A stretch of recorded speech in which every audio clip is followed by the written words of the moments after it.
প্রিয় ফলোয়ার্স বন্ধুরা, আজকের ভিডিওটা আমাদের মম ইন রিসর্ট ভ্রমণের চূড়ান্ত এবং সবচেয়ে জমজমাট পর্বে আপনারা দেখবেন রাতের বেলা এই রিসর্টের সবচেয়ে উঁচু রাইডে ওঠার চরম অভিজ্ঞতা। চলুন আর দেরি না করে দেখাই।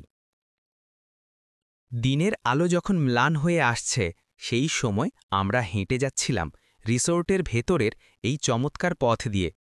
পরিবারের সঙ্গে এমন পথ ধরে হাঁটতে সত্যি দারুণ লাগছিল। এরপরই আমরা চলে গেলাম সেই রাইড এরিয়ার দিকে, যার কথা আপনারা আগের পর্বগুলোতে দেখেছেন। বন্ধুরা, সন্ধ্যা নামতেই আমরা চলে এলাম রাইড এরিয়ায় আর সিদ্ধান্ত নিলাম সেই বিশাল নাগরদোলায় উঠব। এই দেখুন, এই শটটা নেওয়া হয়েছে রাইডের ঠিক ওপর থেকে। বিশ্বাস করুন, রাতে এত উপরে ওঠা আমার সত্যি প্রচণ্ড ভয় লাগছিল। রাইডটি যখন আস্তে আস্তে উপরে উঠছিল আর আমি এত উপরে উঠে নিচে তাকাচ্ছিলাম, তখন ভয়ে হাত কাঁপছিল। সেই কারণে হয়তো কিছু শট একটু অস্পষ্ট এসেছে, কিন্তু এই ভয় আর উত্তেজনার মিশ্র অনুভূতিতে ওপর থেকে রাতের মম ইন রিসোর্ট দেখতে এক কথায় অবিশ্বাস্য লাগছিল। ঝলমলে আলোয় পুরো রিসোর্টটা যেন জাদুর মতো দেখাচ্ছিল। নাগরদোলা থেকে নামার পর ওপর থেকে দেখা সেই মায়াবী লেকের দৃশ্যটা আপনাদের দেখাচ্ছি। এই দেখুন, লেকের ওপর আলো পড়ে কেমন চিকচিক করছে। ওপর থেকে পুরো এরিয়াটিই দেখা যায়। আলো দিয়ে এমন চমৎকারভাবে সাজানো হয়েছে যে পুরো জায়গাটাতেই যেন উৎসবের আমেজ। এখন আমরা হেঁটে চলেছি রিসোর্টের ভেতরের প্রধান লনে।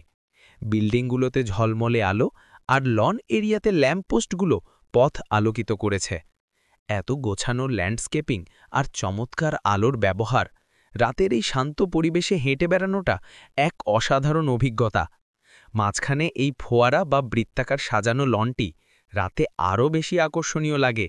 সব মিলিয়ে দিনের বেলার সবুজের সঙ্গে রাতের এই আলোর খেলা, এই দুটি অভিজ্ঞতা নিতে হলে আপনাদের মম ইন রিসোর্টে আসতেই হবে। ঘড়ির কাঁটা যতই এগোচ্ছিল, আমাদের ফেরার সময় ততই কাছে আসছিল। পরিবারের সঙ্গে কাটানো কিছু সুন্দর মুহূর্ত আর একরাশ সতেজতা নিয়ে আমরা এখন বাড়ির পথে রওনা হচ্ছি। মাইক্রোবাসে ওঠার আগে শেষবারের মতো চারপাশের আলো ঝলমলে দৃশ্যগুলো দেখে নিচ্ছি। তবে প্রিয় ফলোয়ার্স বন্ধুরা, মম ইন রিসোর্টের এই পারিবারিক ভ্রমণটা সত্যি ছিল এক দারুণ অভিজ্ঞতা।